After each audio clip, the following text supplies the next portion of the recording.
Tadi keputus oleh sorry tahu jadi sibuk banget. sorry.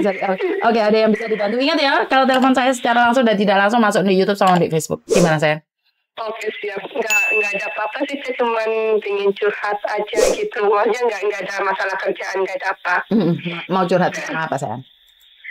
Mau curhat, saya keluar dari zona nyaman, masuk ke zona yang ya sedikit rumit demi gaji gede.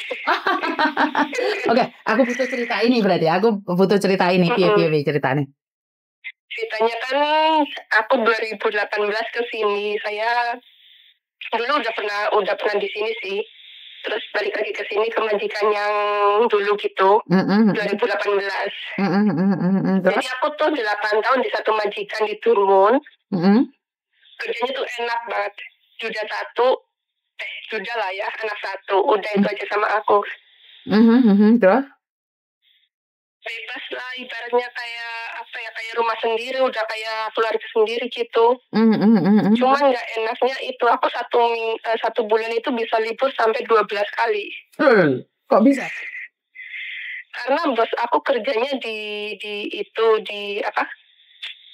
mana Vekejong itu, di Vekejong, jadi dia liburnya kadang 4 hari libur, 4 hari kerja, 3 hari libur gitu. Jadi setiap dia libur, aku pun libur. Kamu libur? Terus? Ya, kadang kalau yang namanya 3 hari libur disuruh libur terus bolak-balik kan lebih itu ya, keluar banyak duit ya teh. Jadi aku bilang, bisa nggak kalau aku libur jangan disuruh pulang tiap hari gitu, kalau terus dia bilangnya oke.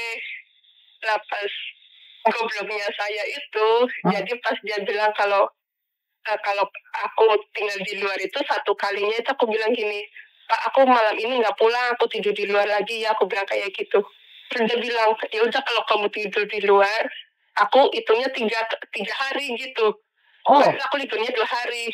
Aku gobloknya itu pas waktu itu kan aku emang ada acara penting banget pas itu, kayak ada party temen aku ulang tahun gitu. Jadi aku bilang, ya udahlah si tanah. Dari kata si tanah itu, akhirnya setiap kali aku libur tinggal di luar itu 3 hari. Oke. Iya, makanya jadi ya enaknya liburnya banyak, nggak enaknya setiap bulan itu paling aku dapat gaji cuman gaji itu 4.000 berapa gitu kan ya. Gaji standarnya aku paling cuma 3.500 berapa gitu. Oke, terus? Habis itu aku mikir-mikir lagi, kerjaan sih enak, tiap hari bisa keluar, main di luar, ibaratnya anak sekolah aku bisa tidur. Bos kerja, aku pun nggak pernah bikinin sarapan, nggak pernah apa gitu. Makan pun paling dia pulang malam, paling cuma masakin Indomie, udah nggak pernah masak nasi buat bos. Masak cuma buat aku sama anak aku gitu kan.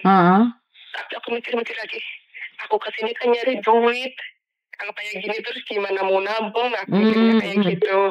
Jadi akhirnya kan udahlah bertahan 2 tahun. Suruh itu sama si bos nambah kontrak. Aku bilang, aku mau nyari majikan baru lah bos, aku bilang itu. Terus dia bilang, katanya, kalau kamu nyari majikan baru, anak aku gimana? Soalnya kamu yang bisa menghandle anak aku. Aku bilang, ya udah tapi janjinya tambahin gaji, aku bilang kayak gitu. Katanya, ya oke.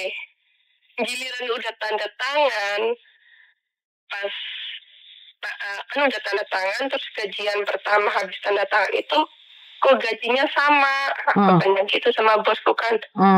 Habis itu, hari itu, sebulan sebelumnya itu, government kan habis naikin gaji $100.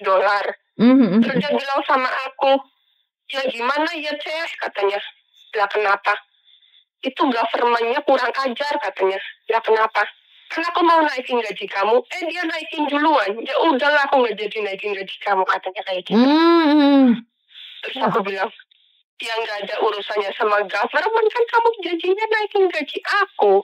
Kalau government naikin kan cuma 100, masa kamu nambahin 200-300, kan nggak mau, aku bilang kayak gitu.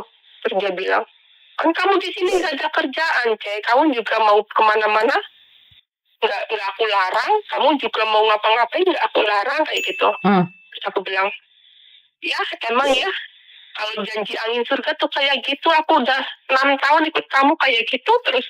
Ini ya, aku itu tanda tangan demi anak kamu juga kayak gitu bohongin aku lagi. Aku udah 6 tahun nggak pernah naik gaji, aku bilang kayak gitu kan. Terus dia bilang, ada sama keluarga juga hitung-hitungan kayak gitu. Aku bilang, ya kamu sama keluarga, katanya aku keluarga, kenapa kamu hitung-hitungan? Aku bilang kayak gitu. Tapi ya udahlah, aku mikirnya juga, ya udahlah, emang aku sayang banget sama anaknya juga. Mereka juga nggak pernah memperlakukan aku kayak gimana gitu. Ya udahlah, mungkin emang rezeki aku segitu gitu ya. Akhirnya berjalanlah hampir selesai kontrak 2 tahun juga, itu berarti kan 8 tahun itu kan. Habis itu aku setelah 6 bulan sebelum aku finish kontrak itu, aku disuruh nambah tapi cuma 1 tahun. Terus aku mikir gini, kalau aku nambah 1 tahun keadaan corona kayak gini, terus tiba-tiba aku disuruh keluar dari rumah ini, aku susah cari majikan. Aku kan mikirnya kayak gitu.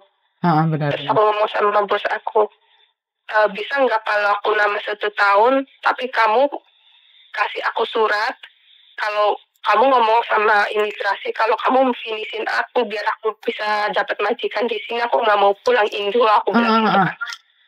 Terus dia bilangnya katanya, oke, kayak gitu.